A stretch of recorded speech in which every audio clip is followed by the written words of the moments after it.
Hello everyone, welcome to botany student. आज के इस वीडियो में हम बात करेंगे IUCN के बारे में। IUCN हमारे पास होता है international union for conservation of nature.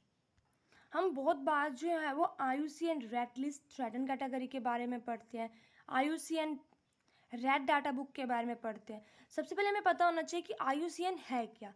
तो IUCN हमारे पास इंटरनेशनल यूनियन होता है जो कंजर्वेशन ऑफ नेचर करता है। इसमें हमारे पास जो है मेंबरशिप होती है, ठीक है।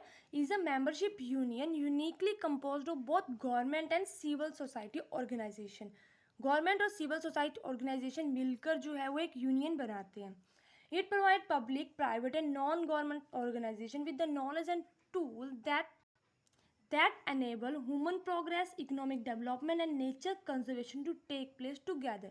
इसमें सारी चीज़ों को जो है वो इकट्ठा रखा जाता है, ह्यूमन प्रोग्रेस को भी देखा जाता है, इकोनॉमिक डेवलपमेंट को, और उसके साथ साथ नेचर की कंजर्वेशन को भी देखा जाता है कि हम सारी चीज़ों को इकट्ठा कैसे कर सकते हैं।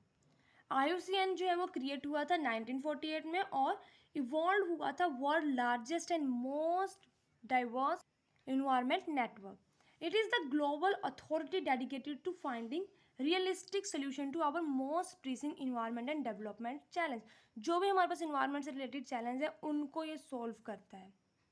अब जो हमारे पास ये ऑर्गेनाइजेशन है ये पब्लिश करते हैं IUCN रेड लिस्ट। सबसे इंपॉर्टेंट चीज़ जो कि compiling information from the network of conservation organisation to rear which species are most endanger. अब ये जो है हमारे पास रेट करता है और डिवाइड करता है अलग अलग लेवल पे कि कौन सी स्पीसी जो है वो सबसे ज़्यादा इंडेंजर। जो हमारे पास IUCN रेड लिस्ट होती है उसमें हमारे पास जो है वो अलग अलग लेवल पे लाइक एक्सटिंक्ट होने वाली हैं, ठीक है, extinct in the wild, critical endanger, vulnerable, low risk, इस तरह से जो है वो डिस्ट्रीब्यूट किए जाते हैं और हर स्पीसीज को रेट देते हैं और उसके बाद ये बताते हैं कि कौन सी जो है वो इंडेंजर्ड है। It explored the experience, resources and reach of its 1300 member organization। इसमें हमारे पास 1300 member organization होता है और इनपुट होता है इसमें हमारे पास 13,000 एक्सपर्ट्स का। ठीक है, ये इंपॉर्टेंट है कि इसमें 1300 member organization है और 13,000 एक्सपर्ट्स हैं। It supports scientific research, manage field project globally and bring governments, non-government organization, United Nation agencies, companies, local community together to develop and implement policies। कुछ ऐसी पॉलिसीज बनाएगा जो कि government, non government, United nation की agencies, local communities, companies, ये सब उसको जो है वो फॉलो करें। इस तरह से वो पॉलिसी को जो है डेवलप और इम्प्लीमेंट करेंगे। It the world oldest and largest global environment network, a democratic membership union. अब जो हमारे पास IUCN है उसमें जो है वो हमारे पास 6 कमीशंस होते हैं। IUCN जो ऑर्गेनाइज होता है हमारे पास 6 कमीशन में जो डेडिकेट करते हैं species survival, environmental loss, protected area, social and economic policy, ecosystem management, education and communication के बारे में। The 6 IUCN commission unite 10,000 volunteer expert from a range of discipline. अलग अलग जो हमारे पास डिसिप्लिन है वहाँ से 10,000 वॉलंटियर्स जो है वो जुड़ते हैं और हमारे पास 6 कमीशन बनते हैं IUCN में। तो हमारे पास 6 कमीशन कौन कौन से हैं? सबसे पहला है हमारे पास commission on education and communication, जिसको हम बोलते हैं CEC। CEC जो है ड्राइव करता है कि किस तरह से हमारे पास जो है वो हम चेंजेस कर सकते हैं, को creation of sustainable solution through leading communication, learning and knowledge management in IUCN and the wider conservation community. जो हमारे पास CEC है उसमें हम जो है वो को क्रिएशन करेंगे, सस्टेनेबल सोल्यूशन निकालेंगे किस तरह से, कम्युनिकेशन करके या फिर लर्निंग और नॉलेज मैनेजमेंट के द्वारा। ठीक है, तो ये पहला कमीशन है हमारे पास। इसमें हमारे पास जो है 1200 मेंबर्स हैं। सेकंड है हमारे पास commission on environmental, economic and social policy, जिसको हम बोलते हैं CESP। CESP जो है प्रोवाइड करता है हमारे पास expertise and policy advice on economic और social factor for the conservation and sustainable use of biological diversity. इसमें इकोनॉमिक और सोशल फैक्टर्स के ऊपर जो है पॉलिसीज बनाई जाती है किस तरह से हम सस्टेनेबल यूज़ कर सकते हैं बायोलॉजिकल डाइवर्सिटी का। इसमें हमारे पास जो है वो 1465 मेंबर्स हैं। Third one is world commission on environmental law, जिसको हम बोलते हैं WCEL। इसमें हमारे पास जो है इन्वायरमेंटल लॉ बनाए जाते हैं, ठीक है, by developing new legal concept, नए नए कॉन्सेप्ट को देखते हुए, and instruments, and by building the capacity of society to employ environment law for conservation and sustainable development.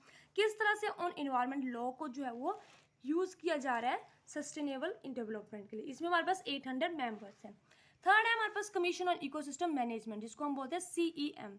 CEM हमें जो है प्रोवाइड करता है expert guidance on integrated ecosystem approaches to the management of natural and modified ecosystem. इसमें हमारे पास expert जो है हमें गाइड करेंगे कि किस तरह से हम जो है मैनेज कर सकते हैं नेचुरल मॉडिफाइड इकोसिस्टम को। It has over 1000 members. और फिफ्थ है हमारे पास स्पीसीज सर्वाइवल कमीशन, इसको हम बोलते हैं SSC।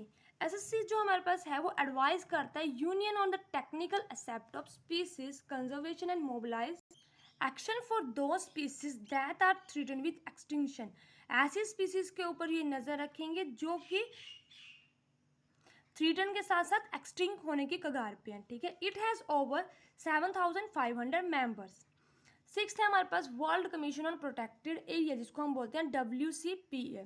WCPA जो हमारे पास वो प्रमोट करता है establishment and effective management of a world wide representative network of टर्शियल और मैराइन प्रोटेक्टेड एरिया। इसमें हमारे पास जो है वो टर्शियल और मैराइन प्रोटेक्टेड एरिया के ऊपर जो है वो मैनेजमेंट की जाती है उसकी। It has around 1300 members. IUCN actively contribute to a variety of international forum include the World Park Congress। इसमें हमारे पास और कौन कौन सी चीज़ें में जो IUCN है वो कंट्रीब्यूट करता है। World park congress, united nation framework convention on climatic change, जिसको हम COP मैंने मीटिंग बोलते हैं, and the united nation educational scientific and culture organisation, जिसको हम बोलते हैं UNESCO। IUCN a just world that values and conserve nature. IUCN का जो हमारे पास विजन है वो है a just world that value and conserve nature, ऐसी दुनिया जो कि वैल्यू और कंजर्व कर रही है नेचर को। Influence, encourage and assist society throughout the world to conserve the integrity and biodiversity of nature and to ensure that any use of natural resources is equitable and ecological sustainable। इसमें हमारे पास ये ध्यान रखा जाता है कि हम चीज़ों को यूज़ तो करें, जो भी हमारे पास नेचर से जो भी चीज़ें मिली हम उनको अच्छे से यूज़ तो करें, लेकिन उसके साथ साथ उसकी इकोलॉजिकल सस्टेनेबल और उसके कंजर्वेशन के ऊपर भी फोकस कर रहे हैं, ठीक है। तो विजन है हमारे पास a just world that value and conserve nature, ऐसी दुनिया जो कि वैल्यू कर रही है जो भी नेचर से हमें चीज़ें मिल रही हैं और उसको कंजर्व भी कर रही है।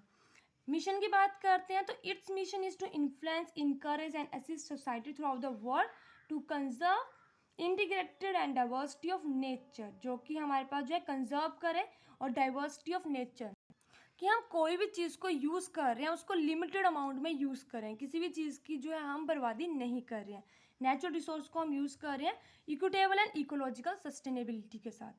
अब बात करते हैं IUCN रेड लिस्ट ऑब्जेक्टिव्स के बारे में। तो जो हमारे पास रेड डाटा बुक है या रेड लिस्ट बोल सकते हैं, वो हमारे पास जो है टैक्सा होता है जहाँ पे कौन कौन सी किस किस रिस्क पे है, यानी कि कुछ हमारे पास जो है लोअर रिस्क पे होती हैं, कुछ तो एकदम एक्सटिंक्ट हो चुकी होती हैं, ठीक है, कुछ को क्रिटिकल इंडेंजर होती है, इंडेंजर वल्नरेबल, उस लेवल पे हम जो है रेड डाटा बुक या रेड लिस्ट में जो है इनको कैटेगरीज वाइज रखते हैं।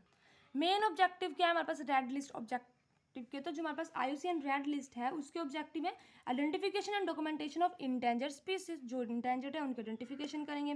Providing a global index of the decline of biodiversity, कि किस तरह से जो बायोडाइवर्सिटी वो डिक्लाइन हो रही है। Developing awareness about the importance of threatened biodiversity, सबसे इंपॉर्टेंट ये है कि हमें अवेयरनेस होनी चाहिए, ठीक है। Defining conservation priority at the local level and guided conservation action, इसमें हमारे पास जो है वो प्रायोरिटी को डिवाइड कर दिया जाता है कि हम किस किस को किस किस लेवल पे प्रायोरिटी दे रहे हैं और हम गाइड कर रहे हैं कि हमें किस किस तरह से जो है कंजर्व करना है, हम किस किस तरह से अपने नेचर को जो है वो बचा सकते हैं। तो ये थी हमारी आज की वीडियो जिसमें हमने देखा IUCN के बारे में, international union for conservation of nature के बारे में। इसके हमारे पास जो 6 कमीशन होते हैं हमने उनके बारे में देखा, IUCN का विजन क्या है, उसका मिशन क्या है, उसके बारे में देखा। इसी के साथ हमारी वीडियो कंप्लीट होती है। आई होप आपको मेरी वीडियो अच्छी लगी हो। अगर आपको मेरी वीडियो अच्छी लगी तो प्लीज़ मेरी वीडियो को लाइक करें, चैनल को सब्सक्राइब करें। Thank you.